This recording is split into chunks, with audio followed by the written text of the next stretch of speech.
Assalamualaikum warahmatullahi wabarakatuh. Salam sejahtera bagi kita semua. Perkenalkan, nama saya Oktavia Sukmawati dengan NIM 240604442. Tujuan saya membuat video ini untuk memenuhi ujian akhir semester saya, matkul Pendidikan Kewarganegaraan dengan dosen pembimbing Bapak Dr. Randes Subandi MSI. Saya akan mengajak kita semua untuk memahami salah satu pilar penting dalam menjaga keutuhan dan kekuatan bagi Indonesia, yaitu ketahanan politik, yang merupakan bagian dari Pancagatra dalam konsep Astragatra Ketahanan Nasional Indonesia. Ketahanan politik bukan sekedar urusan elit untuk pemerintahan, tapi menyangkut kita semua sebagai warga negara. Oleh karena itu, mari kita simak bersama-sama. Ketahanan nasional adalah kondisi dinamis bangsa dalam menjaga eksistensinya di tengah berbagai ancaman, tantangan, hambatan, dan gangguan yang datang baik dari dalam maupun dari luar. Dalam konsep Astragatra, ketahanan nasional terdiri atas Trigatra, yaitu memiliki tiga aspek alamiah seperti geografi, demografi, dan sumber kekayaan alam. Sedangkan untuk Pancagatra, yaitu ada 5 aspek sosial yang meliputi ideologi, politik, ekonomi, sosial budaya, dan pertahanan keamanan.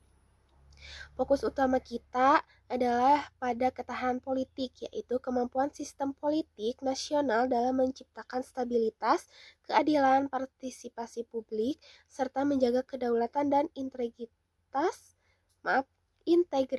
negara. Ketahanan politik mencerminkan kualitas demokrasi, efektivitas pemerintahan, dan kepercayaan rakyat terhadap institusi politik yang ada. Ketika ketahanan politik kuat, maka fondasi kehidupan berbangsa juga akan kokoh. Lalu, apa yang bisa kita lakukan untuk mempertahankan atau memperkuat ketahanan politik Indonesia? Nah, saya akan menyebutkan strategi konkret yang dapat dilakukan oleh berbagai elemen bangsa. Yang pertama, ada pendidikan politik sejak dini.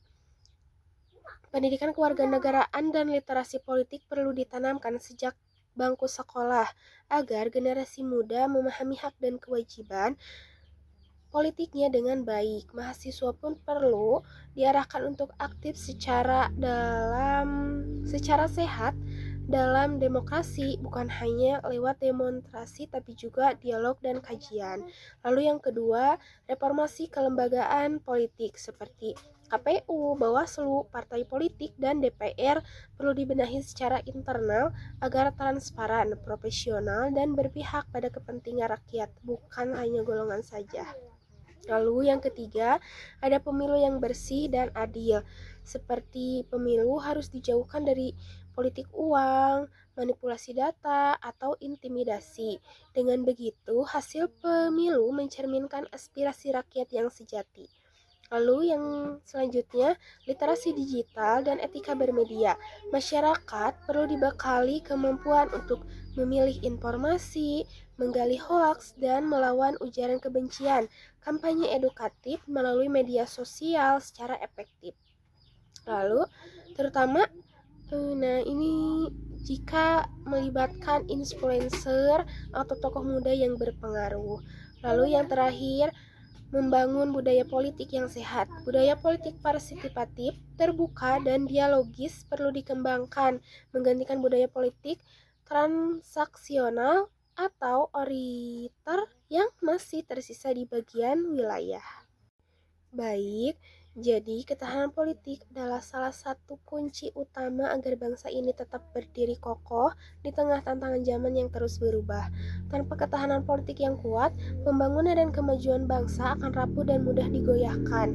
Ingatlah bahwa menjaga ketahanan politik bukan semata tugas pemerintah atau elit politik, melainkan tanggung jawab seluruh warga negara, termasuk kita semua sebagai generasi penerus bangsa. Mari kita bersama-sama berkontribusi dalam menciptakan iklim politik yang sehat, adil, dan demokratis. Karena dengan politik yang tangguh, Indonesia akan menjadi bangsa yang kuat, bermartabat, dan berdaulat. Terima kasih atas perhatian Bapak, Ibu, dan teman-teman semua. Wassalamualaikum warahmatullahi wabarakatuh.